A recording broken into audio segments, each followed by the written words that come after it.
हम अभी कोलकाता गए तो स्वामी रामकृष्ण परमहंस जी को हमने बहुत याद किया।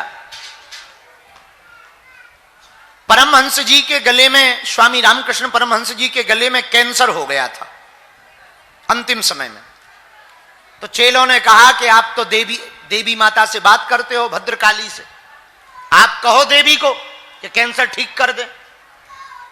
उन्होंने कहा आप छोटी बात को कौन बोले। चेले बोले छोटी बात है, खाना नहीं खा पा रहे हो, भयंकर दर्द है, बड़ी बात है, कहो देवी को कैंसर ठीक कर दे। तो हर रात को देवी माता उनसे बात करने आती थी। ये कोई हम आपको त्रेता या द्वापर की बात नहीं सुना रहे, कलयुग की। तो दूसरे दिन जब चेले पहुंचे, बोले बताओ देवी ने क्या कहा। बोले हमसे देवी माता हंस रही थी कि बेटा एक ही गले से खाओगे या अनेकों गले से खाओगे। बोले यदि हम तुम्हारा गला ठीक कर देंगे तो तुम केवल एक ही गले से खा पाओगे, लेकिन यदि तुम चाहो तो सर्वसमर्थ है, समर्थ हो, तुम्हारे जितने चेले हैं तुम उनके गले से भी तो पा सकते हो। तो किसी ने परमहंस जी से पूछा आप तो देवी भगत हो, आपको कैंसर नहीं होना चाहिए। तो किसी ने हमसे भी पूछा कि बताओ इतने बड़े संत को कैंसर क्यों हो गया। हमने कहा भैया संतों को अपना वाला कैंसर नहीं होता है, चेलों को जो हो जाता वो अपने ऊपर ले लेते हैं, वो वाला होता है। लेकिन धन्य है स्वामी रामकृष्ण परमहंस जी, विवेकानंद जी के गुरु जी, धन्य हैं, उन्होंने कैंसर को भी मुस्कुराते हुए स्वीकार किया। भक्त के यही लक्षण होने चाहिए, जो दुख को भी प्रेम पूर्वक स्वीकार करे वो भगत है। हां, ये जरूर प्रार्थना करें कि सब ठीक ठाक हो जाए, कृपा करो, और जो भूल हुई हो क्षमा करो, हमसे कोई अपराध ना बने और हम आपकी याद ना भूलें। लेकिन भक्त का अर्थ ये नहीं है कि वो केवल सुख चाहे। भक्त का अर्थ यदि सच्चा कोई हमसे पूछे सच्ची भक्ति क्या है, जिससे हम प्रेम करें, जिससे हम प्रेम करते हो, उसके प्रति भाव कैसा हो, भगवान के प्रति भाव कैसा हो, तो गीता में, वो भागवत में गोपियों ने ये वो करके दिखाया। तत् सुख सुखित्वम, गोपियां कहती हैं हे गोविंद जिसमें तुम प्रिय रहो, जिसमें तुम प्रसन्न रहो, हमें वही प्रसन्नता है। यदि आपको ब्रज से दूर जाने में प्रसन्नता है, हमसे दूर जाने में प्रसन्नता है, तो हम प्रसन्न हैं, चले जाओ। मेरे पागलों, आज हम आपको यही कहना चाह रहे कि जरूर आप कोई ना कोई विषय लेकर बैठे हो, पीड़ा में बैठे हो, विपदा में बैठे हो, लोग तुम्हें ताना दे रहे हैं, हंसी कर रहे हैं, अपेक्षा लेकर बैठे हो, प्रश्न लेकर बैठे हो, एक मिनट बात हो जाए, कोई रास्ता निकल आए, गुरुजी झाड़ा लगा दें, भभूति मिल जाए, आशीर्वाद मिल जाए, बहुत बढ़िया है।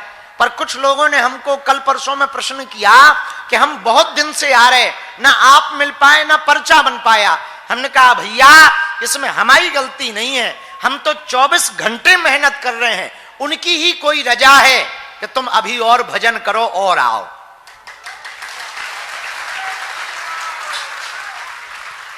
मानो ये हनुमान जी की ही रजा है कि और भजन करो और आओ, क्योंकि एक बार तुम आओ काम सटक गो सो जय बजरंग बली। हां, हमें भरोसा है पक्का तुम्हारे ऊपर। दूसरी बात, क्या आप लोग एक समस्या का समाधान पाने आए हैं या प्रत्येक? बोलो बोलो, प्रत्येक, जोर से बोलो। एक का या प्रत्येक का? देखो, समस्याएं तुम्हारी खत्म नहीं होनी। सिर दर्द आज ठीक हो जाएगा, कल पेट दर्द करेगा, परसों कमर दर्द करेगी, तीसरे दिन पड़ोसी दर्द करेगा, चौथे दिन लुगाई दर्द करेगी, एक ना एक झंझट आते ही रहेंगे। हमारा दरबार लगाने का उद्देश्य ये नहीं है कि आपको चमत्कार दिखाएं। हम चाहते हैं आप एक समस्या का समाधान नहीं, प्रत्येक समस्या का समाधान लेकर के जाओ। और पूछो प्रत्येक का समाधान क्या है? पूछो, जोर से पूछो। बालाजी की कृपा। सब सुख लहें तुम रक्षक। और कलयुग में बागेश्वर हनुमान जी महाराज बालाजी के रूप में बैठे हैं। भारत भूमि में 3 जगह हनुमान जी बालाजी के रूप में विशेषतर पूजे जाते हैं। सालासर बालाजी, मेहंदीपुर बालाजी और मध्य प्रदेश के छतरपुर जिले के गढ़ा ग्राम में बागेश्वर बालाजी।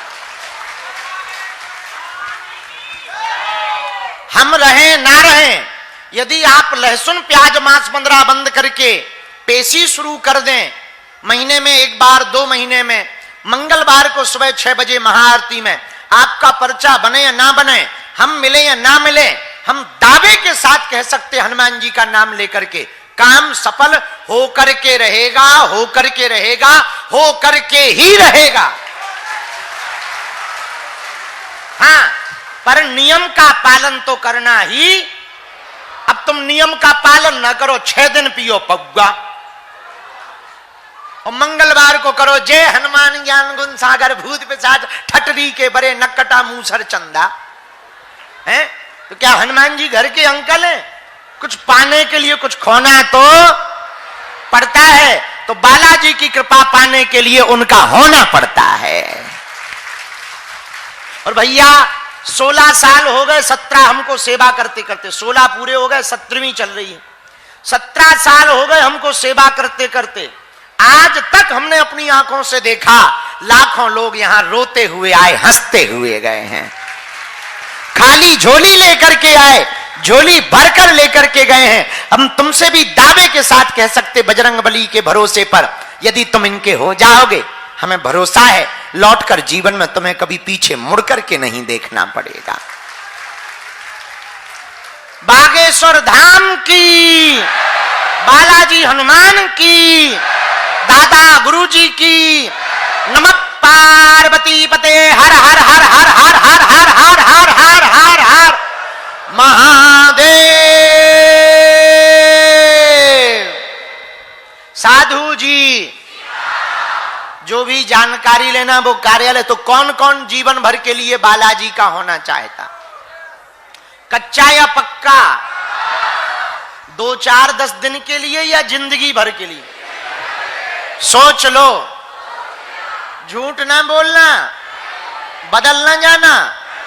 पक्का? हाथ नीचे कर लो, पीटने के काम आएंगे। हमारी 3 बातें मानोगे? पूछो कौन कौन सी? पहली, आज से हमारे चक्कर में ना पड़ियो, हमारे पाछे पाछे ना डोलो, ना हमारे चक्कर में पड़ो। हम मूर्ख चंदा आदमी हैं, नालायक आदमी हैं, अनपढ़ गवार आदमी हैं, गांव के ढोर आदमी हैं। तुम कहां हमारे चक्कर में पड़े? पढ़ना ही है। हम जिन बालाजी के चक्कर में पड़े हैं, तुम भी उन्हीं के चक्कर में पड़ो। दूसरी बात, लहसुन प्याज मांस मंदरा बंद करके पेशी शुरू कर दो। भले ही महीने में एक बार करो, 2 महीने में, 3 महीने में पेशी शुरू कर दो। ज्यों ज्यों पेशी करोगे त्यों त्यों बालाजी की सेना तुम्हारे घर पर पहुंच जाएगी। और तीसरी और अंतिम बात, जब भी बालाजी के सामने जाया करो, कह दिया करो आज से तुम हमारे और हम तुम्हारे। पूछो इससे क्या होगा? जोर से पूछो। जब जब संकट आएगा, विपत्ति आएगी, बालाजी की सेना तुम्हारे साथ खड़ी नजर आएगी। हनुमान जी कलयुग के राजा हैं और देवता चित्त न हनुमत से ही सर्व सुख। हनुमान जी के जैसा कोई दूसरा देवता नहीं है। सब सुख लहे तुम्हारी, तुम रक्षक काहू को। और हनुमान जी महाराज जैसा कौन होगा? गरीबों के तो ये देवता ही हैं। बाल समय रवि भक्त चलियो तब तीनों लोक भयो अंधियारो, ताई सो त्रास भयो जग को, यह संकट काहू सो जात ना टारो। देवन आन करीब नती तब छान दियो रवि कष्ट निवारो, को नहीं जानत है जग में कपि संकट मोचन। बाली की त्रास कपीस बसेगिरी जात महामृपंत निहारो, चौकी महामुनि साप दियो तब चाहिए कौन विचार विचारो। कह दुज रूप लिवाए महाप्रभु सो तुम दास के शोक निवारो, कौन सो संकट मोर गरीब को जो तुमसे नहीं जात है टारो। बेगी हरो हनुमान महाप्रभु जो कछु संकट होए हमारो, को नहीं जानत है जग में कपि संकट मोचन नाम तिहारो। हनुमान जी महाराज संकट मोचन है, इसलिए तो उनके लिए लिखा संकट कटे। और हिंदुओं एक बात और तुम कान खोलकर सुन लो, अपने बजरंग बली ही किसी से कम नहीं है।